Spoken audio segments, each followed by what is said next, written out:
El circuito rectificador es el que se encarga de convertir la tensión alterna que sale del bobinado secundario del transformador en tensión continua, más menos terminales de la derecha de la imagen.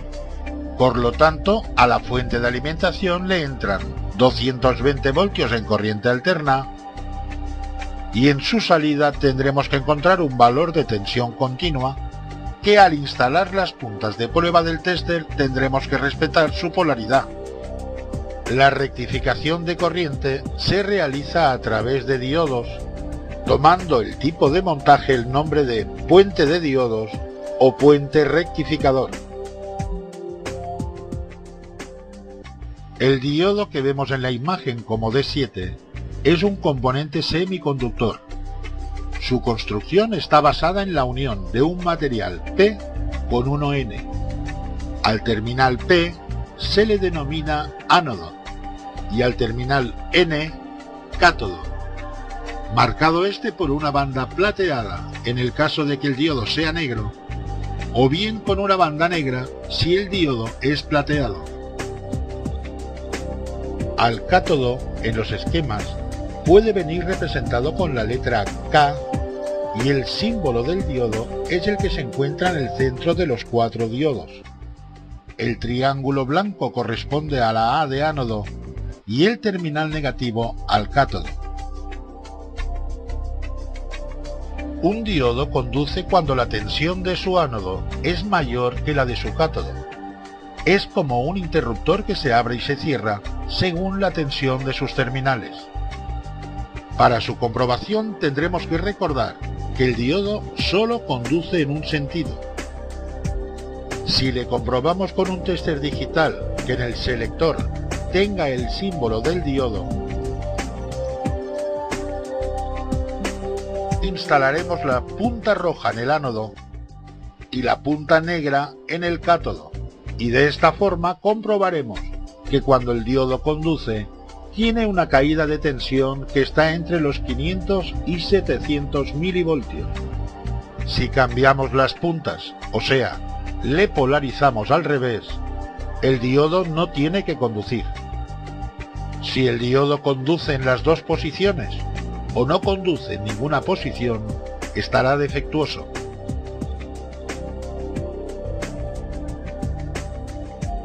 Cuando la comprobación se realice con un tester analógico, tendremos que recordar que la polarización de las puntas de prueba están al contrario, o sea, la punta negra corresponde al positivo y la roja al negativo.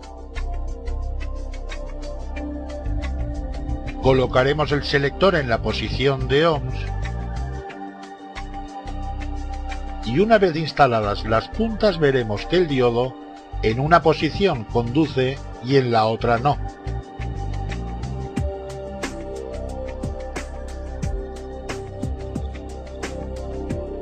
En la posición que conduce en la pantalla marca 10 ohms. Pero como el selector lo tenemos por 100, la medición es de 1000 ohms. A los diodos rectificadores les podemos identificar por estar muy cerca de los fusibles, varistores y transformador, o sea, en la entrada de corriente. En este caso, D1, 2, 3 y 4.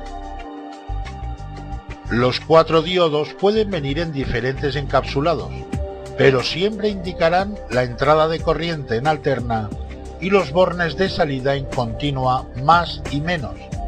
En la placa inverter, el puente de diodos se encuentra instalado en el disipador de calor junto a la etapa llamada de potencia. En la placa del circuito impreso puede venir con las iniciales BD de Bridge Diode o puente de diodos. Puede llevar uno o dos puentes según el montaje. En ellos encontraremos marcados los terminales de alterna y el más y menos en continua. Otro encapsulado del puente de diodos es en cuadrado. En este formato nos tendremos que guiar por el alineado de los 4 terminales o por el chaflán que encontraremos en uno de sus ángulos.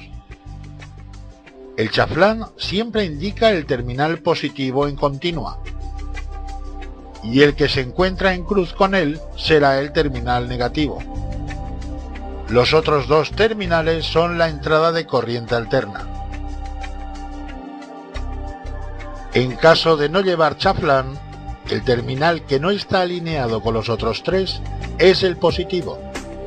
En cruz tendremos al negativo y los otros dos serán la entrada de corriente alterna. En la entrada de alterna tendremos que encontrar 230 voltios AC y entre más y menos 230 voltios DC.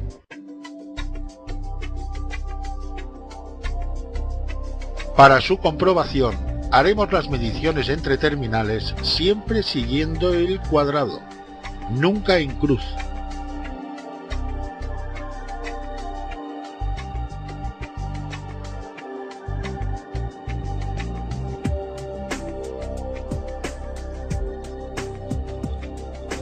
Y de estar bien, encontraremos que en cada una de las mediciones, cada uno de los diodos conduce solo en una dirección, y cambiando las puntas en esta misma medición, no conduce.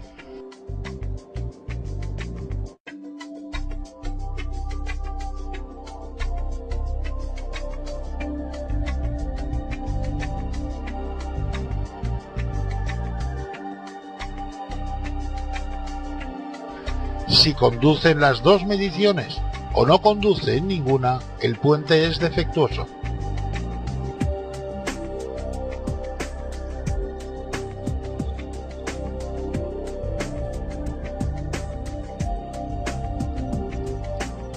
Antes de realizar cualquier medición, tendremos que descargar los condensadores electrolíticos a través de una resistencia que consuma, como por ejemplo la toma de corriente de un soldador, pero nunca cruzar sus terminales para la descarga. Se corre el riesgo de estropear algún componente electrónico, como transistores, triacs o circuitos integrados. Para seguir identificando componentes, vemos a la derecha de la imagen Q2, 3 y 4. La Q nos dice que son transistores. El C5 ya sabemos que es un condensador cerámico. Todos los componentes que llevan franjas de colores en su cuerpo y vienen representados con la letra R son resistencias. El componente E5 es un condensador electrolítico y el IC1 e IC5 son circuitos integrados. J10 es un puente entre pistas o componentes. En esta parte de la placa electrónica vemos D7, que la D corresponde a diodo, R40, que es una resistencia, C10 es un condensador cerámico, y C2 es un circuito integrado, RY2 es un relé, J9 es un puente, y Q5 y 6 que son dos transistores, que incluso nos dice el terminal que corresponde al colector, marcado con la letra C, al emisor, marcado con la letra E, y el tercer terminal corresponde a la base del transistor. En esta parte de la placa nos encontramos con D1, 2, 3, 4 y 5, tapados con la silicona, que son los diodos del puente rectificador. C1 y C2, que son condensadores cerámicos. Vemos a tres condensadores electrolíticos, pero solo podemos leer C3. Los otros dos están tapados por la silicona. Todas las R corresponden a resistencias. Q1 es un transistor, donde también nos indica el terminal correspondiente al emisor, marcado con una E, y al colector, marcado con una C. Las nomenclaturas AJ corresponden a los puentes.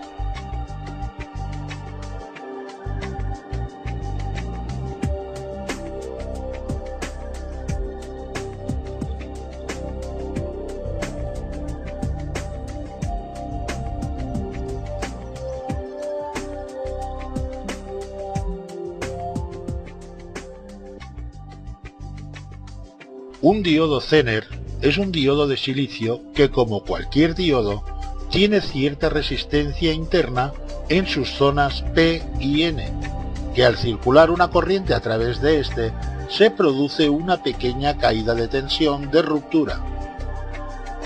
Los diodos Zener mantienen la tensión entre sus terminales prácticamente constante, en un amplio rango de intensidad y temperatura cuando están polarizados inversamente. Este tipo de diodos se emplean en circuitos estabilizadores o reguladores de la tensión, en el esquema ZD1 y ZD2. La banda negra en uno de sus extremos nos indica el cátodo del diodo. En el circuito impreso podrá venir representado por las iniciales ZD, correspondiente a Zener Diode, o por el esquema que vemos en el ZD07K o 08K.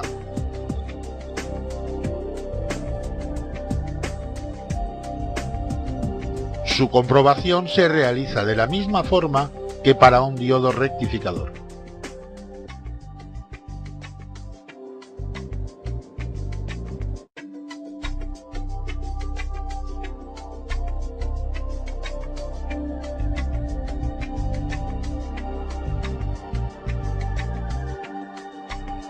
Uno de los condensadores que normalmente encontraremos en las placas electrónicas de equipos de aire acondicionado serán cerámicos, los cuales acostumbran a venir identificados por la letra C y número de componente, en este caso C10. También encontraremos condensadores electrolíticos que podrán venir identificados con la letra E y número de componente, o bien con la letra C de condensador en esta imagen C1 y C3, pero con el símbolo electrónico del condensador electrolítico, donde el negativo marcado con la banda en el cuerpo del condensador corresponde a la U del símbolo, y el otro terminal del condensador y símbolo pertenece al positivo. Sin embargo, en esta placa nos encontramos con el condensador cerámico de color gris representado por el símbolo electrónico del condensador, debido a que no tiene polaridad. Por lo tanto, debemos recordar que los condensadores electrolíticos instalados en placas electrónicas tienen polaridad más y menos, y que la franja impresa en el cuerpo del condensador nos indica el terminal negativo. De instalarlo con los terminales equivocados, el condensador se destruiría inmediatamente, incluso, según el montaje, podría llegar a explotar. Un condensador eléctrico es un componente que acumula carga eléctrica. La relación entre la carga acumulada y la diferencia de potencial o voltaje entre sus terminales que aparece cuando está cargado es la capacidad eléctrica del condensador. Cuando se dice que el condensador está cargado, significa que posee la carga eléctrica máxima que el circuito al que está conectado le puede suministrar. En las fuentes de alimentación se utilizan los condensadores para eliminar el rizado remanente de la conversión de corriente alterna en continua, realizada por el circuito rectificador. En las placas inverter también se utilizan conjuntamente con bobinas y transformadores toroidales, utilizados como filtros de ruido eléctrico producido por la interrupción o conexión repentina de la corriente en un circuito inductivo, como pueden ser bobinas o motores. Esto produce un transitorio de voltaje muy alto que puede producir chispas en un contacto y hasta destruir un componente electrónico. Siempre que se trabaje en la comprobación de componentes electrónicos, es aconsejable descargar adecuadamente los condensadores grandes. Una avería muy frecuente es encontrar falsos contactos en las pistas donde van soldados los condensadores electrolíticos. Para comprobar la capacidad de los condensadores en equipos inverter, es aconsejable equiparse de un capacímetro ya que las capacidades de estos condensadores son muy elevadas y conviene disponer de un comprobador con las máximas garantías. En cuanto a la medición de capacidad, se dispone de una gama de capacidades que van de los 200 picofaradios, 2, 20 y 200 nanofaradios, 2, 20, 200 y 2000 microfaradios y 20 milifaradios como capacidad superior. En este caso vamos a medir la capacidad real de un condensador electrolítico de 12.000 microfaradios. Una vez descargado, instalaremos la punta negra en el polo negativo del condensador, marcado por la franja que nos indica su ubicación, y la punta roja al positivo del condensador. Vemos en el display que la capacidad real de este condensador está sobre 10.500 microfaradios.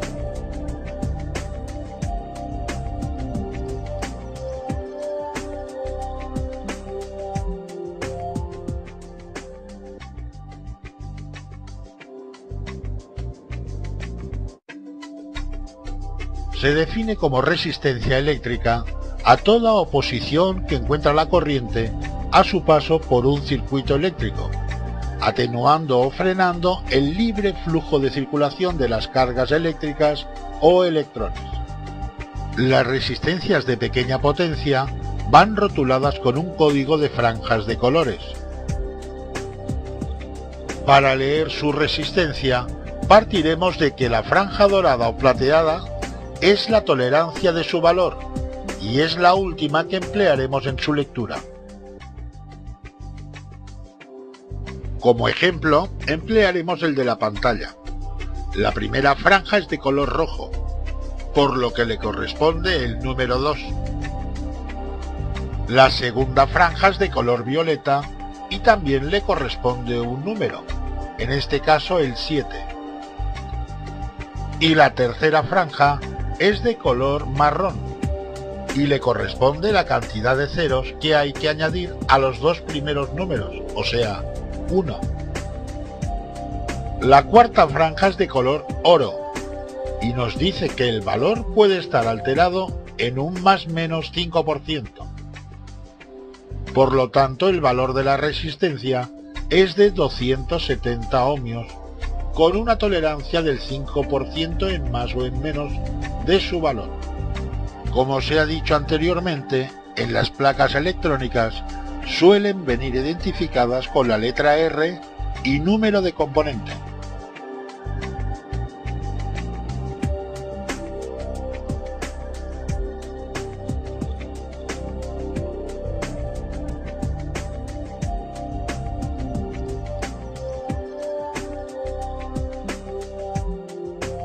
El relé es un dispositivo que consta de dos circuitos diferentes. Un circuito electromagnético llamado de control, formado por una bobina, y un circuito de contactos, el cual aplicaremos el circuito que se quiera controlar. Cuando la corriente atraviesa la bobina, produce un campo magnético